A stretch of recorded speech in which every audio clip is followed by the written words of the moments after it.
Olá, criptomaníacos!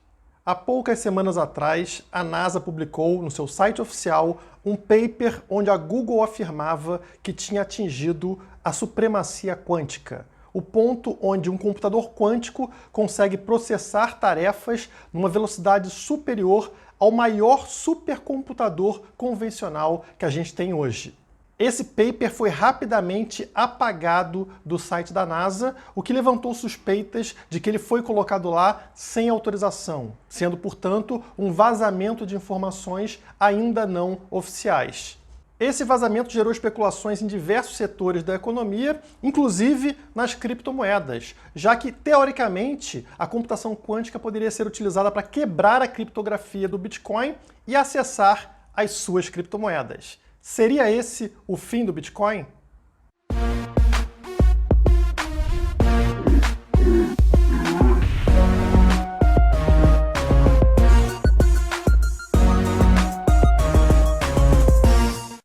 Com gigantes da tecnologia como Google, IBM, Intel e Microsoft investindo pesado nesse campo, a supremacia quântica é questão de tempo. No paper que vazou pela NASA, a Google afirma que o seu processador quântico foi capaz de realizar em somente 3 minutos um cálculo que demandaria 10 mil anos de processamento do maior supercomputador que a gente tem atualmente. É isso mesmo, surreal! 3 minutos para 10 mil anos. Esse é o tamanho do salto que a computação quântica é capaz de fazer. Criptografia é a codificação de dados para que esses não possam ser lidos por terceiros. É como se você tivesse uma informação, quebrasse ela em diversas partes, como um quebra-cabeça, e enviasse ela nesse formato todo quebrado para outra pessoa. E chegando lá na outra pessoa, essa informação volta a fazer sentido, né? O quebra-cabeça é montado. Os computadores convencionais que a gente tem atualmente não conseguem solucionar esse quebra-cabeça.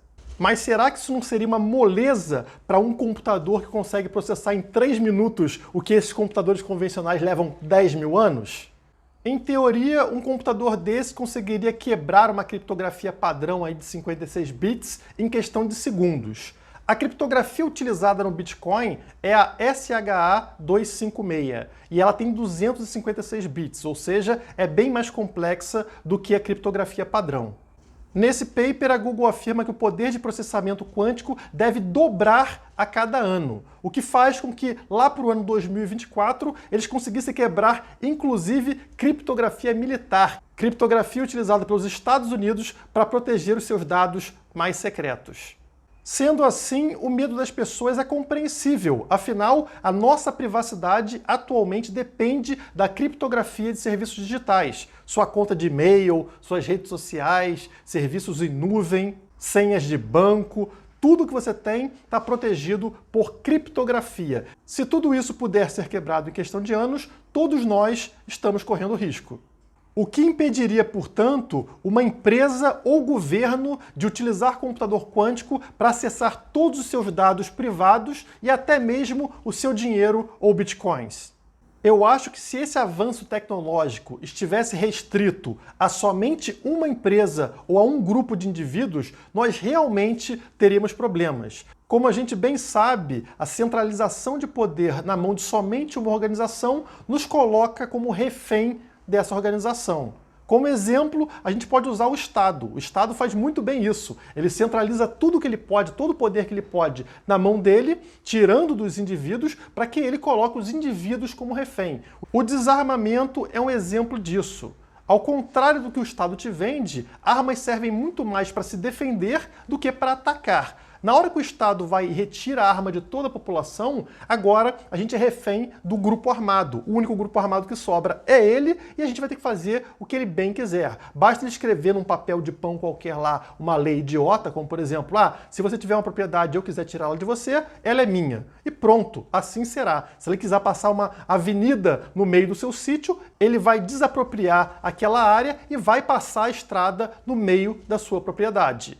Se ele escrever lá no guardanapo sujo dele de que agora você tem que pagar 50% do que produzir para ele, você vai pagar 50% do que produzir para ele, porque você não tem como se defender. Mas no caso aqui da computação quântica, como a gente viu, tem várias empresas competindo em paralelo nesse progresso tecnológico. É a Google, IBM, Intel, Microsoft e outras. Então existe uma competição para ver quem consegue progredir mais rápido. E será essa descentralização de informação que vai gerar crescimento tanto para quem quer atacar quanto para quem quer defender. É mais ou menos o que acontece com vírus de computador. Existe um incentivo para que um hacker crie um vírus que vai acessar sua máquina e roubar sua senha de banco e outras coisas. Mas existe uma demanda muito maior de pessoas que querem se defender desse vírus. Então, rapidamente, um antivírus é lançado, evitando que você sofra uma ameaça como essa. O uso de processadores quânticos vai encontrar uma demanda muito maior por parte de quem quer encontrar soluções mais seguras, utilizar sistemas mais seguros, do que por parte de um pequeno grupo que queira atacar uma rede blockchain, ou uma empresa, ou um banco. São grupos pequenos contra todos nós, muitas pessoas que pagariam por serviços mais seguros. O avanço tecnológico acontece por etapas e não de uma vez só. Isso dá tempo para o mercado se adaptar a uma nova tecnologia. A própria IBM, que é concorrente da Google nesse projeto quântico, desdenhou do feito da Google, falando que o computador dela foi criado para fazer um cálculo muito preciso, muito específico, e que dessa forma esse computador não poderia ser utilizado de forma generalizada. Essa, inclusive, é uma grande diferença entre computadores convencionais e computadores quânticos. Eles não são concorrentes. Nós não vamos ver os computadores que a gente usa atualmente serem substituídos por computadores quânticos. Eles fazem funções muito diferentes. Para fazer, por exemplo, um cálculo muito específico de forma muito rápida, um computador quântico é excelente. Já para atividades gerais, um computador convencional vai ser muito superior. A IBM e a Intel também já apresentaram ali rascunhos de computadores quânticos funcionando de forma limitada. E vai ser essa competição pelo mercado que vai fazer com que todos os setores tenham tempo para se adaptar. Empresas e governos, já prevendo esse futuro quântico que a gente vai ter pela frente, vão começar a demandar melhorias em seus sistemas para proteção contra esse tipo de ataque ou outras vantagens, outras melhorias necessárias em seus setores. E essas empresas vão começar a remar nesse sentido, já que são justamente essas empresas e governos que pagam as suas contas. Até mesmo nesse paper da Google que vazou lá pela NASA, fica evidente que os cientistas envolvidos nesse projeto estão mais preocupados com segurança cibernética, com criptografia, do que em atacar alguma coisa, até por interesse próprio. Eles estão fazendo isso para defender os sistemas da empresa e os sistemas dos seus clientes. Então o interesse deles é voltado para a segurança e não para o ataque. Essa melhoria dos sistemas não é necessário somente para empresas, mas sim para o Estado também. Como a gente falou anteriormente, os próprios segredos do Estado, os segredos militares, são protegidos por criptografia. Então, se um dia o Bitcoin puder ser atacado por meio de computação quântica, ele não será o principal alvo. O principal alvo serão os Estados, já que ali tem segredos muito importantes e muito valiosos. Qualquer um que entrar lá e descobrir segredos militares, segredos políticos de qualquer governo, pode usar isso como moeda de troca e ganhar muito mais dinheiro do que atacando o Bitcoin. Uma nova tecnologia requer adaptação e ela vai acontecer nos próximos 10 anos. Não porque é uma demanda do Bitcoin ou das criptomoedas, e sim porque é uma demanda de todos nós, incluindo o próprio Estado. Então relaxa que o Bitcoin está longe de ser atacado por computação quântica. Esse computador quântico da Google, por exemplo, tem 53 qubits de poder de processamento. E estimativas feitas aí por vários pesquisadores falam que o Bitcoin precisaria de 1.500 qubits para ser ameaçado, para ter sua segurança ameaçada. Então de 53 para 1.500 é um longo caminho, mesmo com o poder de processamento sendo duplicado a cada ano. E durante esses anos onde a tecnologia quântica vai evoluir e começar a ameaçar criptomoedas, as criptomoedas podem fazer forks para inserir em seu código uma proteção quântica. Então, como eu falei, a tecnologia vai ser usada também para a segurança de todos os outros setores, incluindo criptomoedas. Agora, o ponto preocupante para mim e que passa despercebido nesse debate é o risco que a gente tem de colocar tanto poder nas mãos de poucas empresas. Ao contrário de computadores convencionais, é pouco provável que computadores quânticos se tornem máquinas de uso pessoal. Os materiais utilizados na construção de um computador quântico são caríssimos, alguns são metais preciosos, e provavelmente eles continuarão caros para sempre. Isso significa que a tendência de mercado é que esse poder de processamento dos computadores quânticos seja fornecido por essas empresas por meio de serviços de nuvem. Então você pode contratar poder computacional da Google, por exemplo, por meio de um serviço de nuvem. Você não tem a máquina, a Google tem a máquina e você simplesmente subcontrata o poder computacional. Isso significa que esse poder todo, essa tecnologia toda, fica concentrada nas mãos de somente poucas pessoas e isso nunca é bom. Basta a gente lembrar que a segurança da rede do Bitcoin reside justamente nesse poder computacional distribuído pela rede. Ninguém tem muito poder computacional, mas os pouquinhos somados formam um grande sistema protegido ali da rede do Bitcoin, da blockchain do Bitcoin.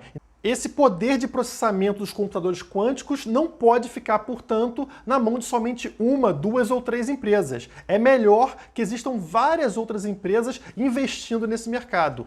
Isso é muito importante para evitar um problema de centralização que já acontece, inclusive, com a Google.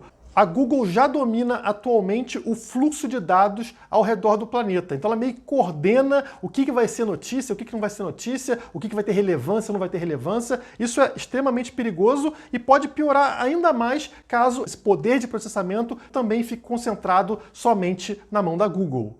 A solução, como eu falei, passa por novas empresas entrando nesse mercado para concorrer com Google, com IBM, com Intel, com Microsoft e tornar esse mercado mais descentralizado. Só que as barreiras criadas pelo Estado, com várias regulamentações pesadas, alto custo para a entrada no mercado, dificulta a concorrência. Então o mercado fica concentrado, infelizmente, nas mãos de poucos players.